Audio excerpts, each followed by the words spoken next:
To be in the Hall of Fame is something every athlete strives for. Time, identity crisis, and their full hearts locked into a title. May I give a word of advice? Everyone on earth will forget quickly when you're at the top. I was sort of just in my room and I was just thinking about Jesus, and the way I expressed my thoughts and my feelings was through poetry. We did what needed to be done. We did the three-peat, we set the records. We made history. This year is more about celebrating one another. There's nothing that can break this group. It's about playing with a lot of joy, being present every single moment. The biggest honor is just to continuously grow the sport. Every single year, there's just more and more people watching it. We have set the standard, and there is something beautiful in that. It's going to take everything we got, and we're going to have to work really hard for it. Everyone here likes that grind, and they like that can they do it type mentality, and we're always out to prove it.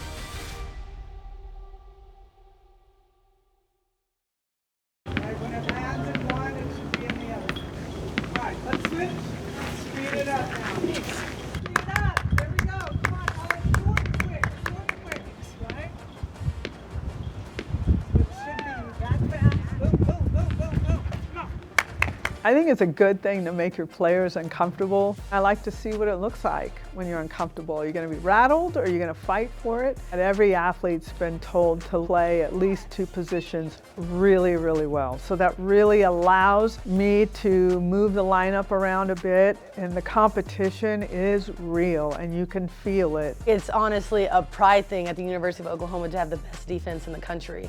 And it doesn't matter if the year before you were playing outfield and now you're playing third.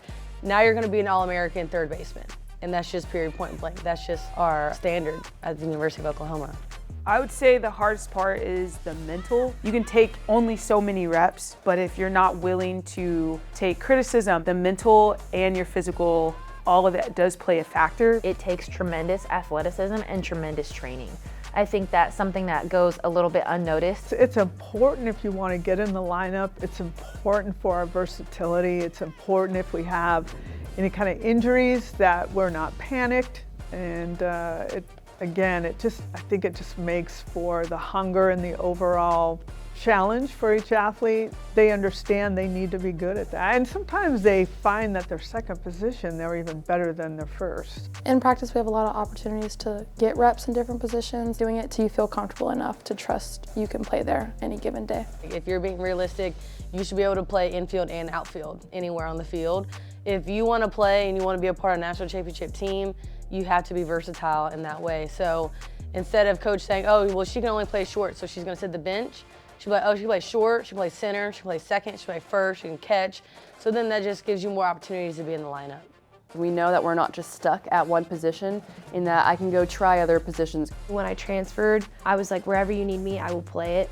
And if that means I have to go to the outfield, if I have to put on the gear, but I was willing to do it. And I think that has allowed her to give me that level of trust where she's like, okay, I can depend on her to work her butt off to understand any position on the field.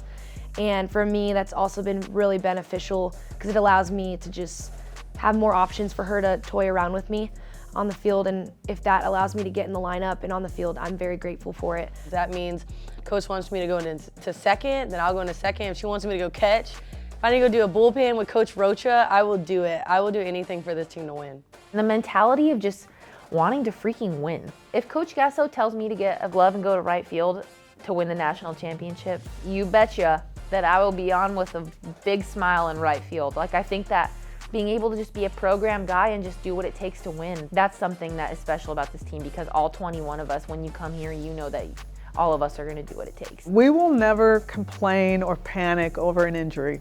We have the players 1 through 21 that can get it done for us, and that's why you're here. My name may be just dust and not written in the Earth's Hall of Fame. Actually, when I die, no one will remember my name at all. It was something that I didn't know was poetry until I sent it to Grace Lyons or Sarah Roberts, and they were like, oh, that's basically poetry.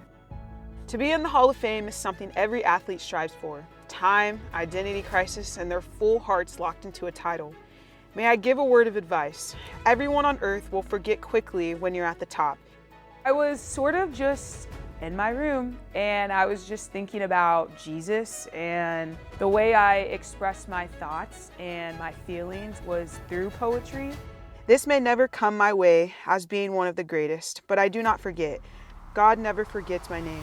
She's got a heart of gold, and I think there's so much good churning inside of her, and when she releases it, it's something you're not going to expect. It's beautiful. It's wonderful. I think it's really important as teammates to know what we love to do, and softball's not going to be here our whole lives. So just seeing someone like Boone write poems, and she'll send random poems to the whole team. It's just crazy because she'll hit it like right on the heart. We constantly go to weights every single day. We're always going to practice, but to just be remembered that softball is not everything. She's always reaching out, can I pray for you, Coach Gasso? And the way she prays, the way she writes her poems, she does it just out of her heart. I'm not the best at expressing my emotions, so me being able to do it in poetry form kind of just helps me worship God in that way. So I tell you boldly and firmly, I tell you humbly and honestly, I wouldn't trade my name in heaven, no matter how big or small, no matter how rich or famous, no matter how great or legendary this world has to offer. I'd rather my name be so lowly and unknown in this world, and my name be written in the Hall of Fame in heaven.